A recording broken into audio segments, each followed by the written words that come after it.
വളരെ ആഗ്രഹിച്ചു പോയൊരു സ്ഥലമാണ്. അതിനായി ന്യൂഡൽഹിയിലെ റെയിൽവേ സ്റ്റേഷനിൽ ഒരു 6 മണിയാകുമ്പോഴത്തേക്ക് എത്തി. ശതാബ്ദി എക്സ്പ്രസ് ട്രെയിന് ആഗ്രാഖണ്ഡിലേക്ക് പോകുന്നു. 7:50 ആകുമ്പോഴത്തേക്കും ട്രെയിൻ അവിടെ എത്തും. അതിൻ്റെ ഉള്ളിൽ നിന്ന് തന്നെ ഞങ്ങൾക്ക് ഒരു ബിസ്ക്കറ്റും ചായയും കിട്ടി. അത് കഴിച്ചു. 4:30 ആകുമ്പോൾ എണീച്ചതുകൊണ്ട് കുറച്ച് ഉറക്കമുണ്ടായിരുന്നു, അതുകൊണ്ട് കിടന്നുറങ്ങി.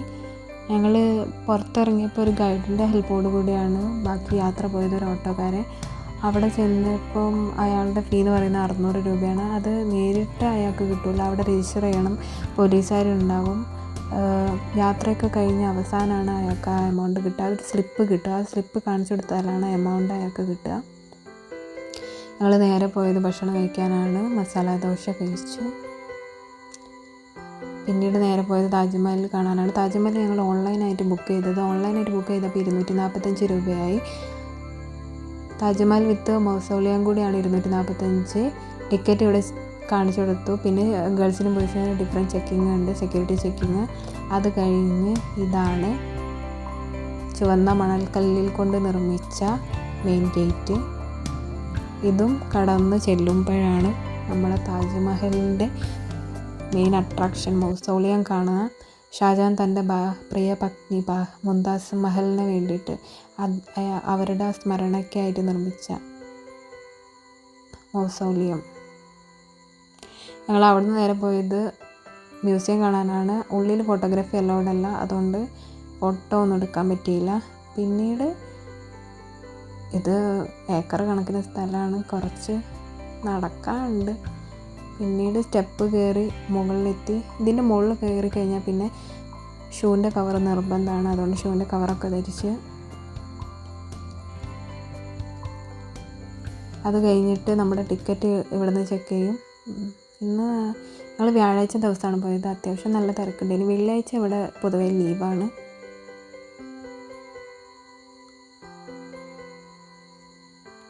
ഇവിടുന്ന് നേരെ പോയി കഴിഞ്ഞാൽ ഒരു സ്റ്റെപ്പ് ഉണ്ട്, ആ സ്റ്റെപ്പും കയറി മുകളിലേക്ക് എത്തണം. ഇതിൻ്റെ ഉള്ളിലാണ് മെയിൻ സംഭവം.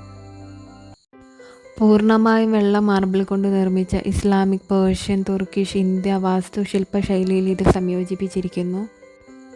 അകത്തേക്ക് പ്രവേശിക്കുമ്പോൾ 2 ശവകുടീരമാണുള്ളത്. സെൻട്രലിൽ മുംതാസ് മഹലിൻ്റെയും മുംതാസ് മഹലിൻ്റെ വലതുവശത്ത് ഷാജഹാൻ്റെയും. ഇത് ഒറിജിനൽ അല്ല, ഇതിൻ്റെ അടിയിലാണ് യഥാർത്ഥ ഖബറുകളുള്ളത്. ഉള്ളിൽ ഫോട്ടോഗ്രാഫി അലൗഡ് അല്ല, ഭയങ്കര പീസ്ഫുള്ളാണ്. മുകളിൽ CCTV ഒക്കെ ഉണ്ട്. ഇത് ജസ്റ്റ് ഒരു സെനോടാപ്പ് മാത്രമാണ്.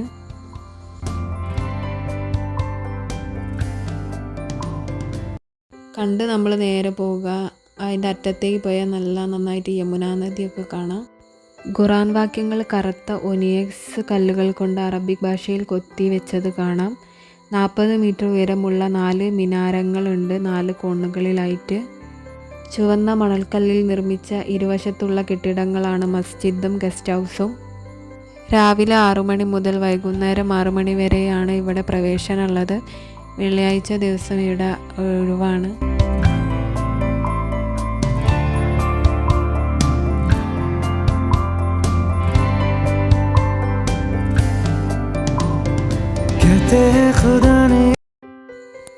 പിന്നീട് ഇവിടുത്തെ കാഴ്ചകളൊക്കെ കണ്ട് ഭക്ഷണം കഴിച്ച് ഞങ്ങൾ നേരെ പോയത് ആഗ്ര ഫോർട്ട് കാണാനാണ്.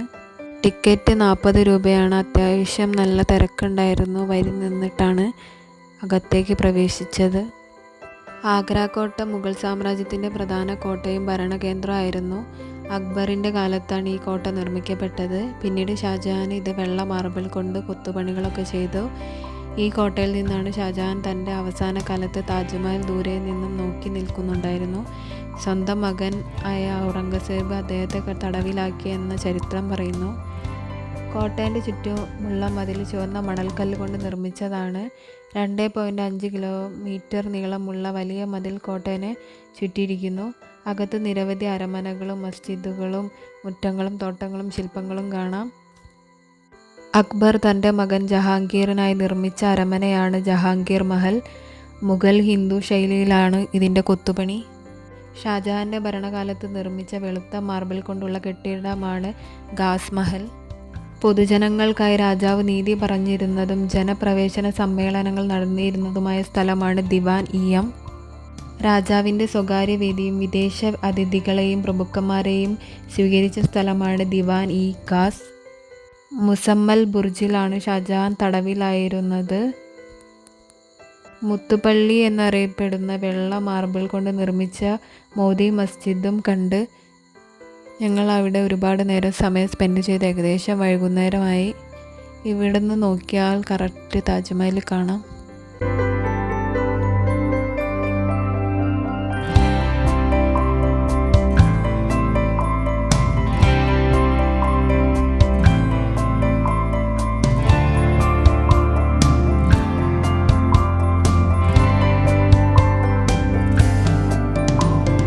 कहते हैं खुदा ने इस जहां में सभी के लिए किसी ना किसी को है बनाया, हर किसी के लिए तेरा मिलना है उस रब का इशारा, मानो मुझको बनाया तेरे जैसे ही किसी के लिए। कहते हैं खुदा ने इस जहां में सभी के लिए किसी ना किसी को है बनाया, हर किसी के लिए तेरा मिलना है उस रब का इशारा, मानो मुझको बनाया तेरे जैसे ही किसी के लिए। कुछ तो है तुझसे राबता, कुछ तो है तुझसे राबता, कैसे हम जाने हमें क्या पता. രാവിലെ 6 മുതൽ വൈകുന്നേരം 6 വരെ പ്രവേശന സമയം. എല്ലാ ദിവസവും പ്രവേശനമുണ്ട്. അവിടെ നിന്ന് ഇറങ്ങി പിന്നീട് ഞങ്ങൾ ന്യൂഡൽഹിയിലേക്ക് ബസ് മാർഗമാണ് പോയത്. ഒരു 11 മണിയാകുമ്പോഴത്തേക്ക് അവിടെ എത്തി. പിന്നെ മെട്രോ വഴിയാണ് പിന്നെ റൂമിലേക്ക് പോയത്. അപ്പോൾ ഇന്ന് ഇത്രയേ ഉള്ളൂ.